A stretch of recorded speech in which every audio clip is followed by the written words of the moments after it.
Test 4. Instructions. You will hear a number of different recordings, and you will have to answer questions on what you hear. There will be time for you to read the instructions and questions, and you will have a chance to check your work. All the recordings will be played once only. The test is in 4 sections. Write all of your answers in the listening question booklet. At the end of the real test, you will be given 10 minutes to transfer your answers to an answer sheet. Now turn to Section 1 of your booklet. Section 1. You are going to hear a conversation between Angela and Mr. Ray. Angela is applying to join the library. Listen to the conversation and complete the form below. First, you have some time to look at questions 1 to 5.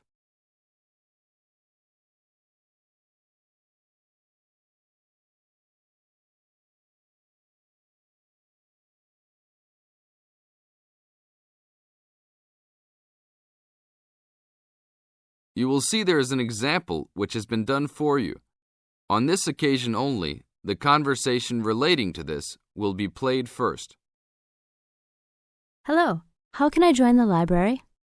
Well, you need to make an application. Would you like to do it now? Yes, if I can. One moment and I'll get the form. Now, I just need to ask you a few questions before you sign at the bottom. Okay. Your full name, please. Angela Mary Price. Price? Yes, that's right. Angela's surname is Price, so in the example, Price has been written down after surname. Now we shall begin. You should answer the questions as you listen, because you will never hear the recording a second time. Hello, how can I join the library? Well, you need to make an application. Would you like to do it now? Yes, if I can. One moment and I'll get the form. Now, I just need to ask you a few questions before you sign at the bottom. Okay. Your full name, please. Angela Mary Price. Price? Yes, that's right. Okay. And your address? Apartment 3, 86 Bridge Street, Pimlico. Bridge Street. That's just near here, isn't it? Yes, not very far. Good. So the postcode must be 2065, right? Yes, that's right.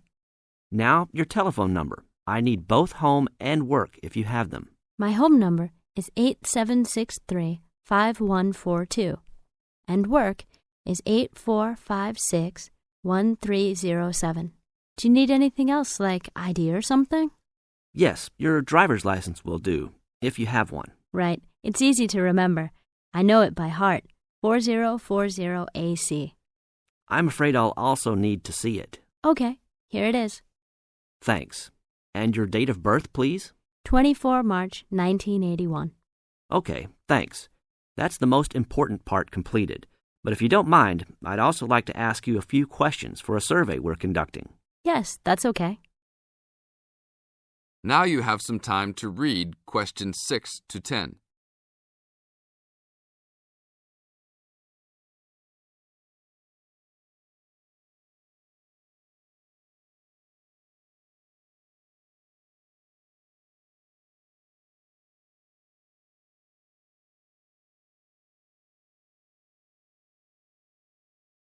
As the conversation continues, answer questions 6 to 10. What kind of books do you like to read? Here's a list to look at. Oh, it varies from time to time, but I always like to relax and learn about other countries I might visit one day. I don't like anything too heavy or serious, unless it's about animals or the environment. I'm not really into sport very much. Anything else? Well, I do like entertaining at home. You know, dinner parties. So I suppose you'll have something for me in that line. The pictures in those books always make me hungry, although they never seem to turn out exactly as they look in the books. Fine. I think that's all I need now, except I need you to sign here on the application form. Oh, and I almost forgot. The membership fee is $20, which is refundable if you no longer stay a member. There you are. Do I sign at the bottom here? Yes, that's right.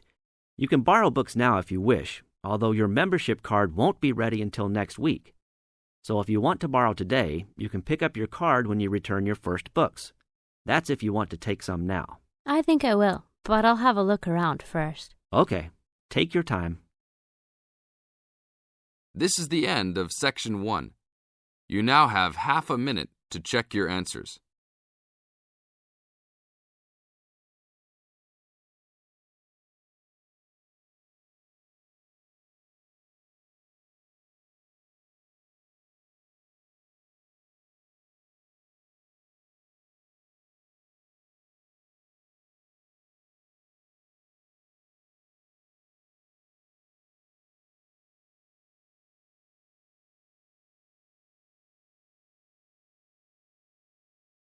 Now turn to Section 2. Section 2. You are going to hear a lecture about dining services. First, you have some time to look at questions 11 to 14.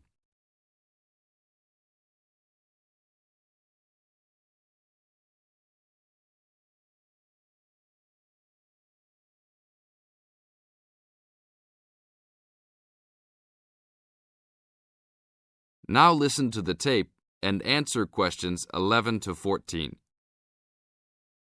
Welcome to the Dining Commons. This is the newest facility on campus, and I'm proud to say, also one of the best. I know that all university students miss eating home-cooked food.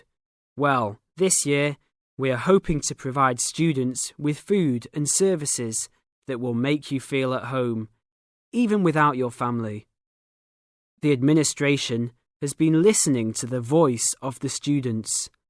Students gave us frequent suggestions last year as to how we could improve the university. One of the most frequent suggestions was improving the dining options.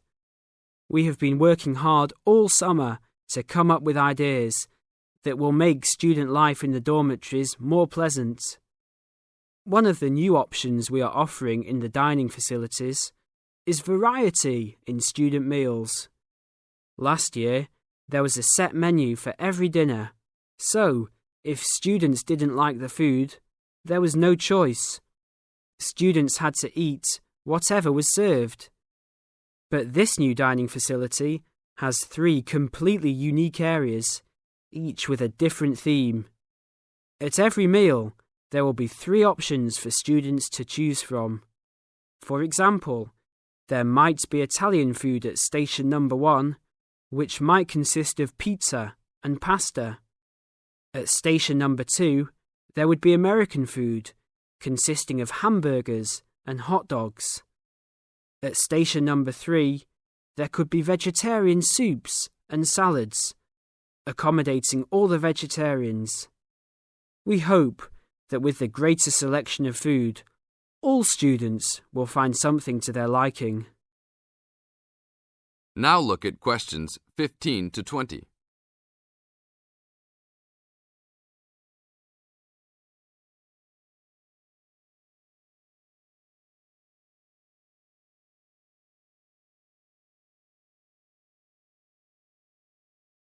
Now listen to the tape and answer questions 15 to 20. Not only will students have more options, the food will also be better. Each section of the facility will have a head chef. These are real chefs that have been trained in culinary school and have been hired specifically by the school to work in the dining facilities. All of the chefs have a speciality. The school is hoping that these chefs will prepare better tasting and more nutritious food. Every student will be able to make suggestions and also give their input as to which menus taste better. Last year, many students complained that the dining facilities didn't have very convenient hours. This year, we hope to change that. We will open for breakfast at 6 a.m. to accommodate all the early risers. In the evenings, we will open until midnight for all the students that like to go for a late-night snack. The afternoons will still remain closed, but we will have a student store open that will provide all students with drinks and fruit.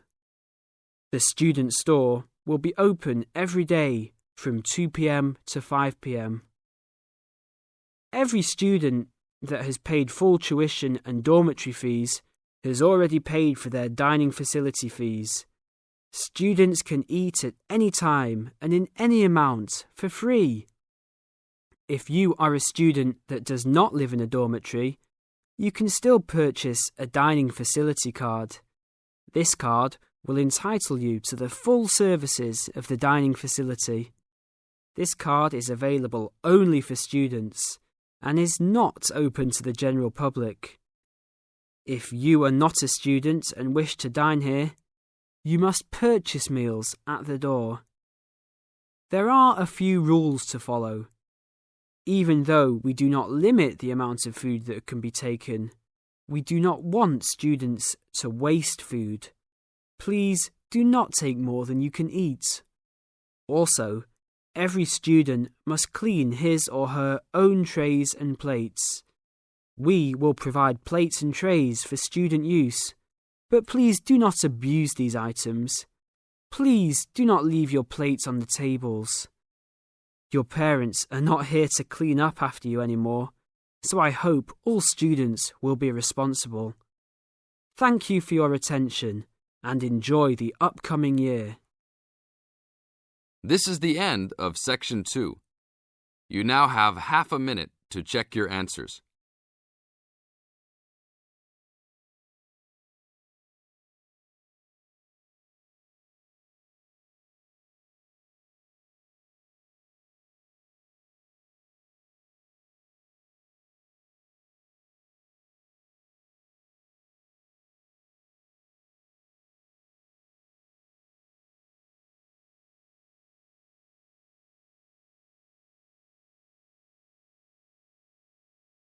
Now turn to Section 3. Section 3. In this section, you are going to hear a conversation between Anne and Marcia. In the first part of this conversation, they are talking about the commands of training dogs. First, look at questions 21 to 25. Note the examples which have been done for you.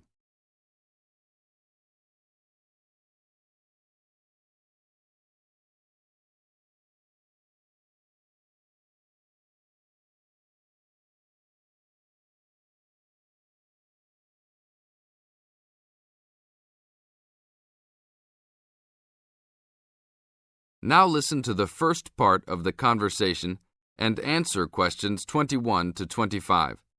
Complete the table showing different commands for different forms of dog training. So that research paper we have to do next, the one about how are different styles of training dogs, how do you think you'll approach writing it? You know, I've been thinking about it. I feel that the best way to write it is to divide the paper into two main parts. In the first part, we'd be analysing some examples of each style of training dogs. Right, what the styles are. After that, we can talk about how each style can be used so that the dogs learn something different from each one. Indeed.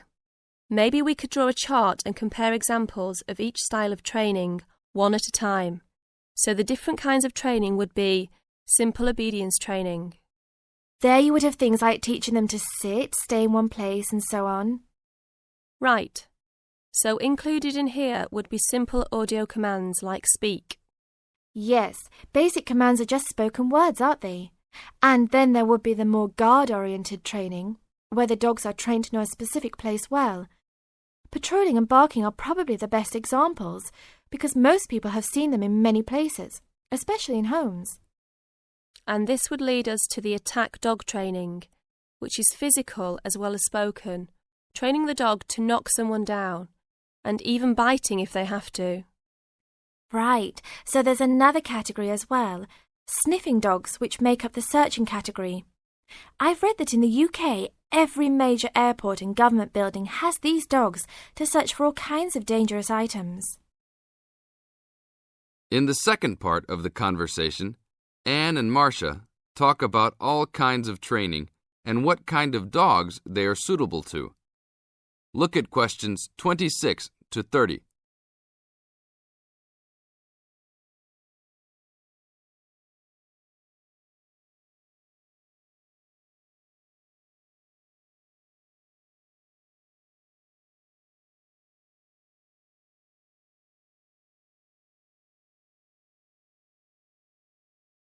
As you listen to the conversation, match A, B, C with the following forms of dog training.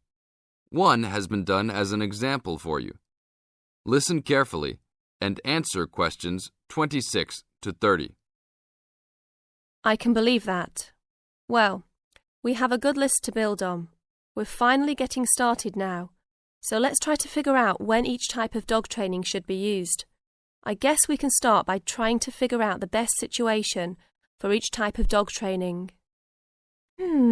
What do you mean? What I mean is whether each type of training should be used with different kinds of dogs. We could use basic obedience training, for example, and ask whether it's more useful for a small dog, a medium-sized dog, and so on. In this case, I'd say obedience training is best with small dogs because they tend to get excited easily, and this will help keep them out of trouble. Okay, that makes sense. Then let's look at physical training. Even though some people think it's ideal for every breed of dog, I think it's better suited to the larger kinds. Small dogs usually just aren't smart enough to understand the physical commands, and they can even get hurt from them. The specialised sniffing training is the same. I think they're better with the more intelligent breeds of dogs, and they're hardly ever useful with really small dogs. Attack training, however, can be useful for every kind of large dog, as long as the dog is treated well and given a lot of care and attention. All right, and what about guard training? Barking is an ideal way for small dogs to guard a home. I know they aren't big enough to stop a person, but making some noise is often all a dog needs to do. Other kinds of guard training like biting, though, are different. I'd always plan to teach those to a smart dog, give them a chance to use their brains and defend their homes. I'd have to agree. Trainers often just teach large dogs to bark at a person when they think something isn't right. But if they know how to use physical skills in a bad situation, they could save their owner's life someday. Yes, I suppose that different people would have different needs for their pets. Right, and different trainers would recommend different methods for different breeds. This is the end of Section 3. You now have half a minute to check your answers.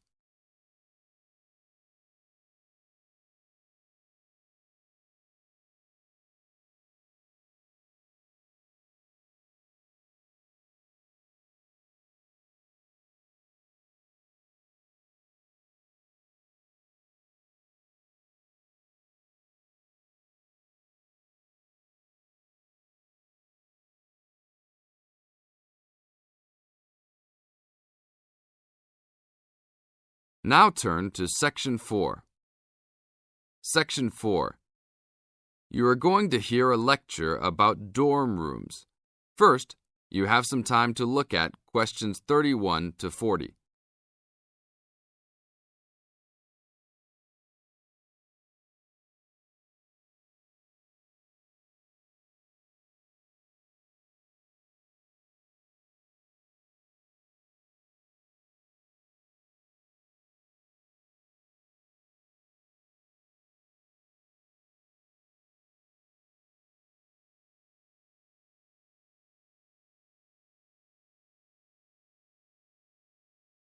Now listen to the tape and answer questions 31 to 40.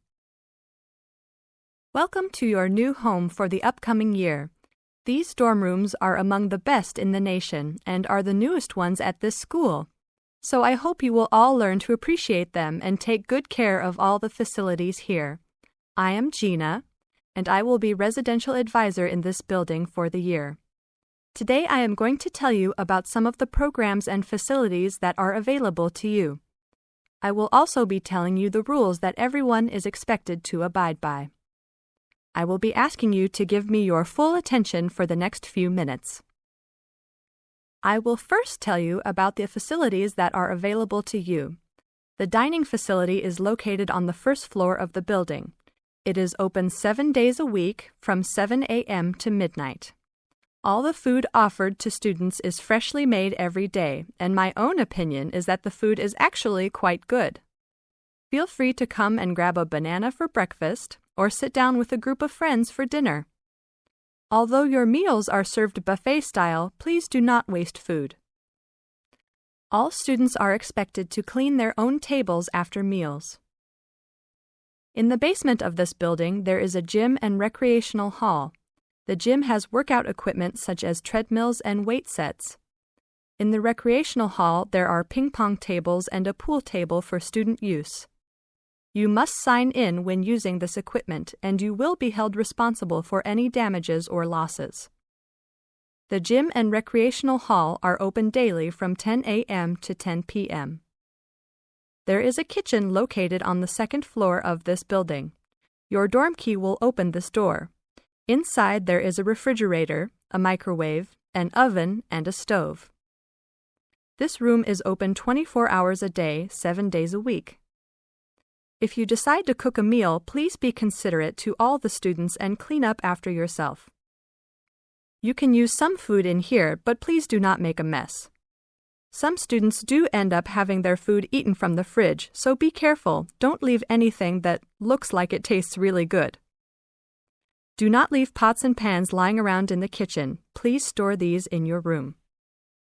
There are many programs being sponsored by our building this year. One of the most popular is our Saturday morning outings. In the past years, these trips have included going fishing, hiking, cycling, ice skating, and even going to the beach. There will be a listing of scheduled events coming out soon. The university sponsors these trips, so transportation will be provided. However, there are usually some costs associated, though they are usually minimal. Our building also has a volleyball team. All students who live in this building are welcome to join. Last year we won first place in the dorm league. Please sign up at the front desk if you are interested as soon as possible, as there are only 20 spaces available based on a first-come, first-served rule. The last things I want to talk about are the rules of our building. I know rules can be boring, but they are necessary to ensure the welfare of everyone living here. First, noise levels must be kept to a minimum after 11 p.m. Many students have early classes, so for those of you that have the luxury of sleeping until 10, please don't stay up late making lots of noise. Secondly, all visitors must sign in at the front door. Even if you have friends that are regular visitors, they must still always sign in. This rule is to prevent theft and robbery from occurring. Thirdly, alcohol and drugs are not permitted in this dorm in any place or at any time. Lastly, just be safe and have a great time. University is the greatest time of your life, so make the most of it. Thank you all for your attention. This is the end of Section 4. You now have 30 seconds to check your answers.